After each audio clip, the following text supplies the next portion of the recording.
Hello, listeners. This is Janine and Kristen from Henrico Casa. You are listening to our podcast, Vigilant Voices.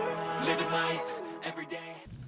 Hello, listeners. We hope your new year is off to a great start and all of those resolutions are on track. Yes, but regardless of your resolution status, we hope you're staying busy with just all the things you enjoy. That's right. And one of the things that we enjoy is bringing guests onto our podcast.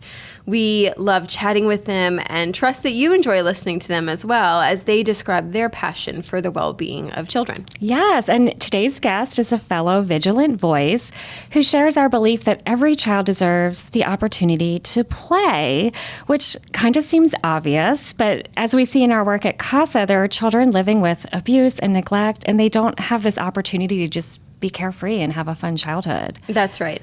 But we have also learned over the years that play is not just fun. It is a vital component of early childhood education and child development, which is exactly what we want to talk about today with Babz Barnett, co-founder and president of Romp and Roll. Yay, so welcome. Thanks for joining us. Thank you. It's great to be here, Kristen and Janine. I love what you guys do, and I'm glad to sit here and chat with you a little bit about the power of play. Awesome. We love it. We're excited to have you. And I know we're going to talk about play. We're going to talk about Romp and Roll. But first, tell us a bit about yourself. Like, what's your story and what spurred your heart for children? Well, I grew up in a household with a mom who was a second grade teacher. She had a passion for education, and she also knew that children learn best when they're moving around. Yeah. So she created workstations and curriculum that had the children standing up, moving around, and learning while they were using their whole bodies. I love that, because that I was do kind of too. before it was like trendy, I'm assuming, when she was teaching. Yes, Yeah. this was, back in the 70s. Okay. Before Wow, any of cool. the studies, my mom just knew that instinctually. That's great. And she was very passionate about children and learning, and that's where my inspiration for education and teaching children how to play came from. Yeah. That's Oh, fantastic. it's like a family affair. Yeah, so I mean, it's clear then that I think that experience growing up brought you to creating Romp and Roll, which you launched in 2004. So congratulations on, wow. Many years. Much Just had our growth. Yeah. 20th anniversary. Very exciting. We celebrated with a giant bubble dance party. Oh, that sounds about right. That's very fun. And so when you created Romp and Roll, what was your vision for this gym? We started, and I say we because my business partner is my husband, so that has been an incredible journey. And we wanted to start our own business. We were both working in corporate America. We felt like what we were doing in corporate America really wasn't moving the needle with community or, we were doing things for other people when we had passions of our own. So we started looking into businesses. We both had that entrepreneurial spirit. My grandfather was an entrepreneur. His parents are entrepreneurs. So it was kind of in our blood. So we started looking at companies, and I kept coming back to my young children. And I actually had just Zach at the time, and we were going everywhere. We were going to the library for story time, and then we were going to a music class at a karate studio, and then we were going to a little, a gym, in a little neighborhood gym, and we were, here, there, and everywhere, and we, as we're kind of collided, where we were looking for a business opportunity. I was coming back saying I could do it better, and there needs to be more to it, and it really needs to be all under one roof. So that's where it started. That's where it was born, that idea, that little light bulb moment. That's where it sparked, and we haven't looked back since. We decided to take a leap, and we jumped right into it. We hired somebody with her master's in early childhood development. We came in as parents to say, this is what we want. Right. And then we developed it for young children, and I say 5 and under because they have a whole different way of learning. They Yes. learn Right. through play. We based it off of a philosopher, Piaget. So we learn through play, and there wasn't a company out there that did gym, art, music, and adventure classes all under one roof for that younger age set. So that's where it all started. And it's grown. I can say that Incredible. I've spent a lot of time at Romp and Roll with my littles, and we loved it. It felt like their place for them, and I was so appreciative to have that. And they loved to play with the friends they met there. So tell us, why is play important? Well, you think about play, oh, it's fun, it's, and then they end there. The parents are like, oh, it's fun, and it gets their energy out. But it's physical play, there's cognitive play, there's so many variations of play, and that's why we've incorporated art, because there's benefits to our gym classes, and that is, we work on the balance and the problem solving and the socialization. So it's physical, cognitive, and social with what we do, but there's so much more. Every week we have a different focus skill. So we could work on some things, some big words that people don't even realize, like Right. proprioception or vestibular sense. And these are these other things that we're working on naturally through play. Yeah. So the benefits of play encompass that physical, the cognitive, and the social, because you are in a group setting with other children the same age, which you can't really get organically in a safe space. So sometimes it's raining out, sometimes it's too cold, Right. sometimes it's too hot. So we wanted a clean, vibrant, exciting space, safe space for young children and their caregivers to come in to experience the activities that we're going to put out in front of them. And it's not, like I said, it's not just physical. The power of art, the power of music, language development, the coordination and self-regulation, emotional development. There's so many facets of play that people are just not aware of. That's fantastic. And, I think what I heard you say a lot, Babz, was just that multidisciplinary approach in some ways to all of the various aspects of what you all offer.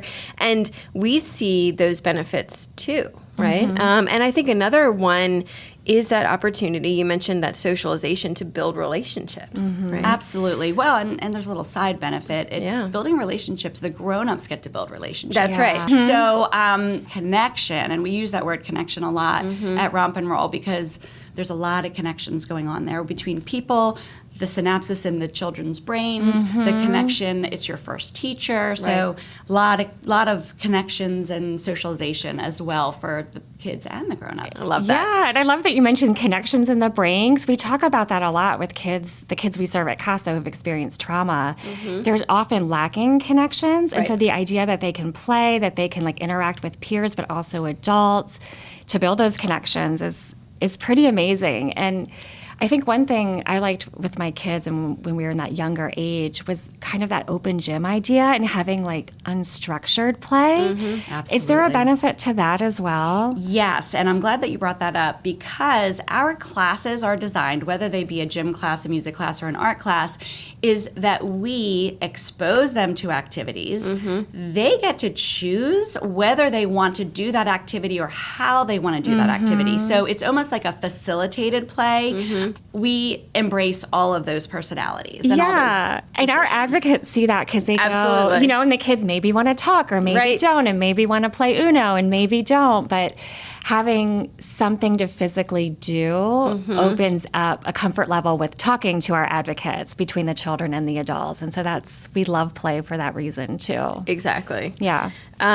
So what our listeners don't know is, Babz, when we were walking in, you just come from the gym and we were talking a little bit about fitness. And so I think Romp and Roll sounds so great as a professional endeavor, because it's in combining, I think, a combination of that personal interest that you, probably your husband, your entire family have in fitness, within that heart for children. And we absolutely love when we see passions like that align. And then you mentioned that entrepreneurial spirit. So if you could summarize your vision for what you would like for children in our community, what would that be?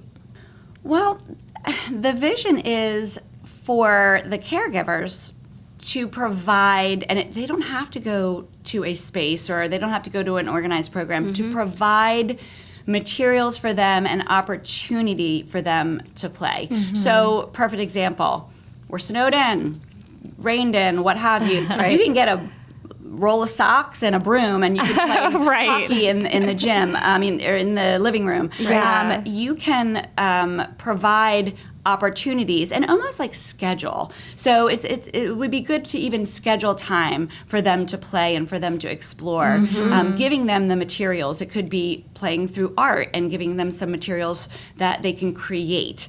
It could be giving them pots and pans and wooden spoons and giving them opportunity to listen to different types of music and get their bodies moving by playing. And also, and this is kind of like a little, I'm going to be geek out a little bit. That's good.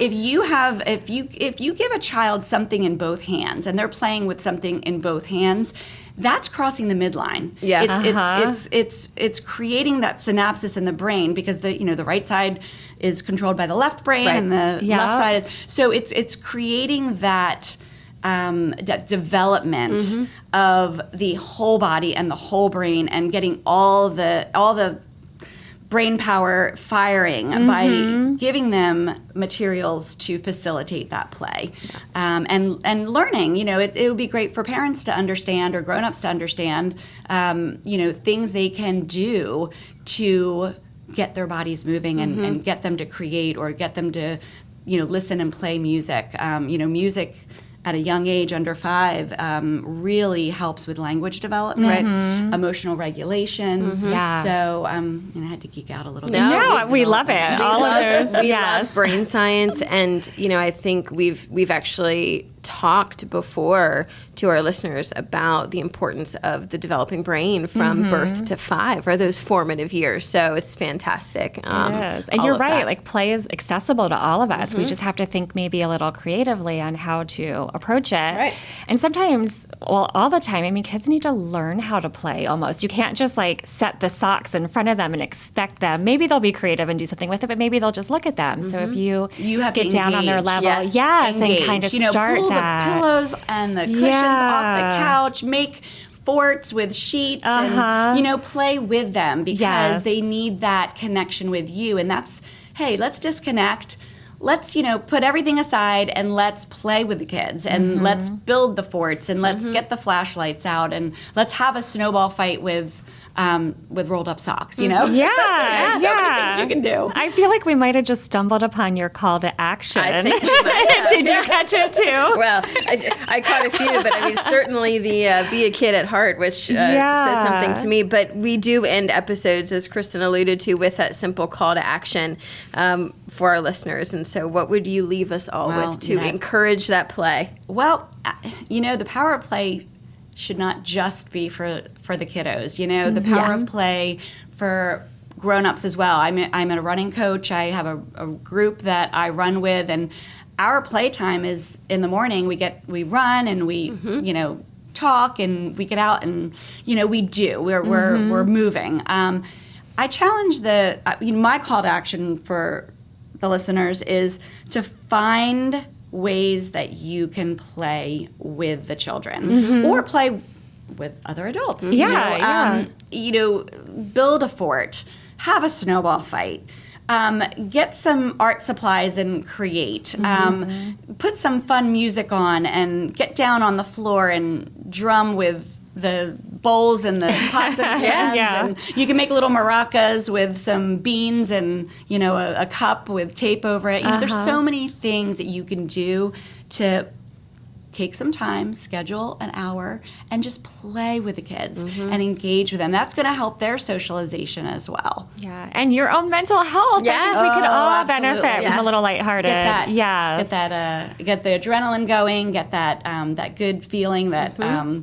What is it called? The dopamine. Yes, when we play, we get that dopamine. Laugh a little, play a little. Yeah, it's really good. Absolutely. Perfect. It helps with emotional regulation. It helps reduce stress, get your heart pumping a little bit. Yeah, that sounds perfect for the new year. So, listeners, schedule some time to play, and you will benefit in a million ways.